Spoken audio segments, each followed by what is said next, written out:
Hi everybody, Mike Maloney with the Veterans Memorial Park and Digital Library.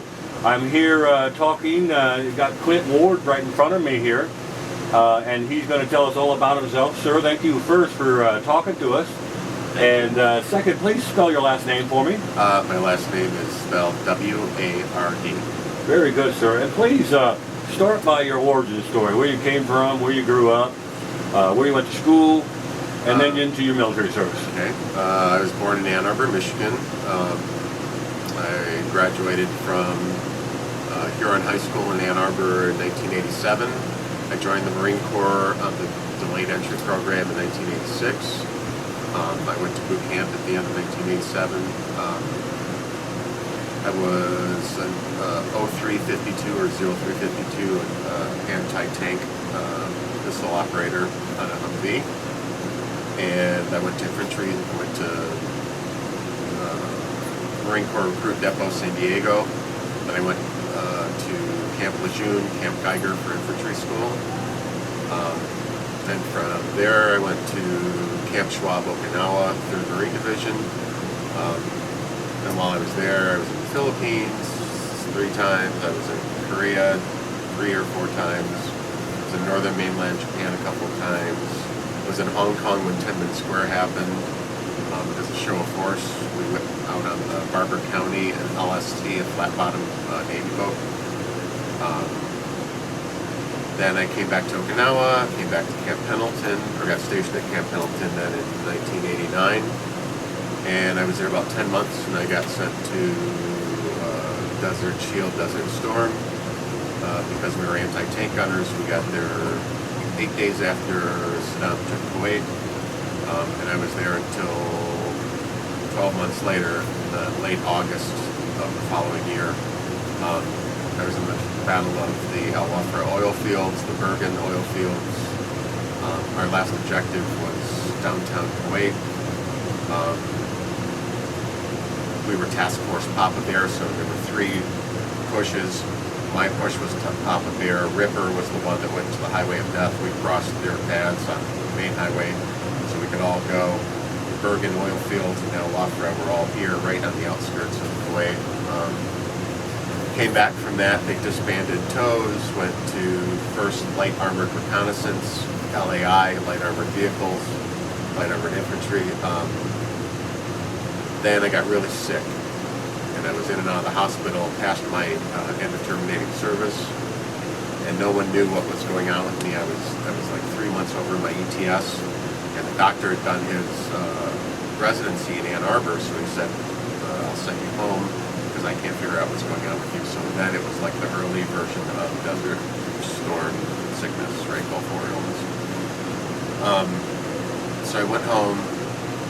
I felt better, so I joined a Scout Sniper platoon in 92 in the reserves in downtown Detroit at Broadhead Naval Reserve Center. And I drilled there until beginning of 1999. I was a team leader in that unit pretty much the entire time.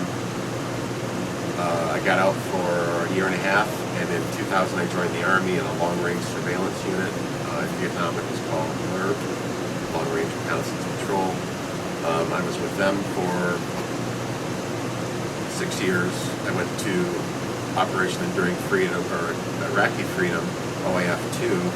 We got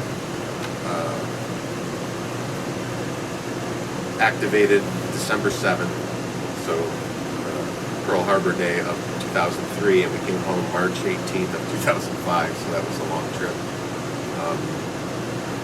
I lived at Abu Ghraib prison for 7 months of that year and a half that we were there. That was terrible. We were doing convoy escort. We did a bunch of boarding missions in Mosul, way up in the north, Tikrit in the central area, and then Talafar in the far northwest was probably our most active area. We had about 60 miles of the border up there in a town called Rabia, where Syria and Turkey and Syria meet. Iraq is a little baby town called Rabia. It's really just a truck stop. We had like 60 miles of that. So that was very lucrative. There was a lot of killer capture in that area. We came back. I was still in the unit. A friend of mine who was a Marine was in Army Special Forces unit in Chicago. He wanted me to go to Afghanistan with him. I volunteered to do that. I met my wife. We got engaged within like 2 months, and I was already slotted to go to Afghanistan with my buddy in this SF unit.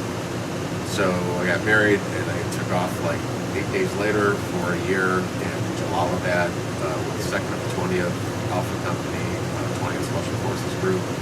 I was on AOB 221, 2210, 2210.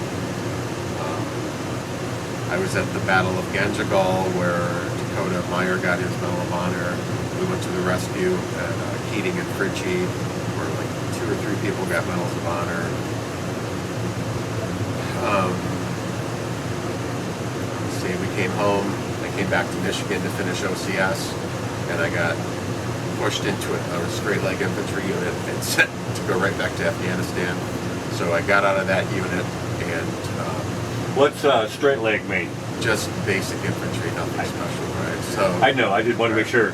So, and it wasn't a bad thing. It just was not what I was still on my dwell time from the combat tour, my 3rd combat tour I just came home from. So I stayed in that.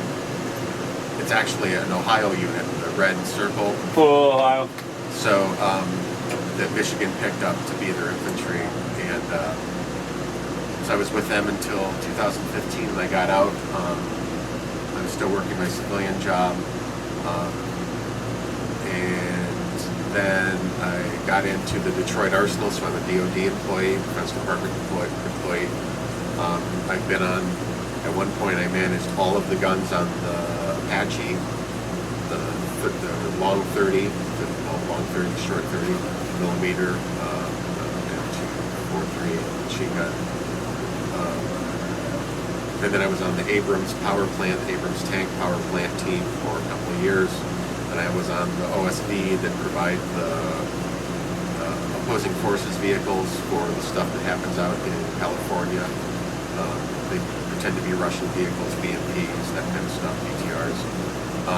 And now I'm on the AMP-V, which is kind of like a turretless Bradley, but it's replacing all of the M113s that have been in service since like 63.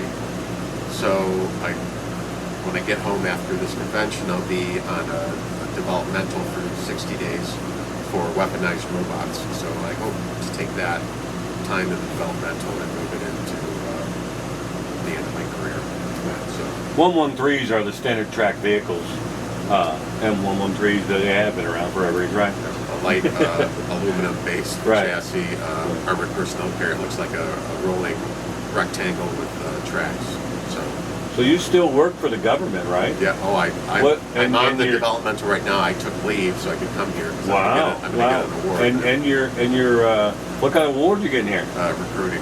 Awesome. But you recruiting for national? Yeah. So you got a national recruiting award. I think. Congratulations. And I'm getting all American. All American. Yeah, absolutely. Congratulations. Thank you. Congratulations. That's very important. So you're a post commander? I am. Back in Michigan? The Ann Arbor, Michigan Post 423. Yeah. And what happens there 423? What great things are you guys doing? So a lot of the burn pit stuff, we're really active in politics of everything. And that helps, the recruiting helps because then we have the numbers to back up our decisions or what we want to push forward in Congress. So we're not necessarily driven like,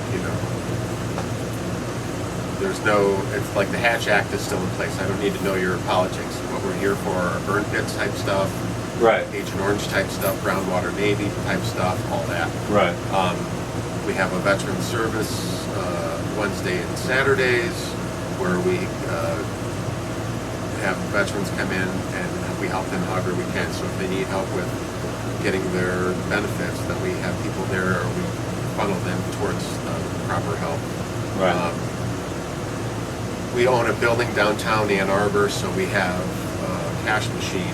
We have our own ATM, and that really helps us sustain our 40 acres on the outskirts of Ann Arbor. So we're doing more. We have a shooting team, a shooting club.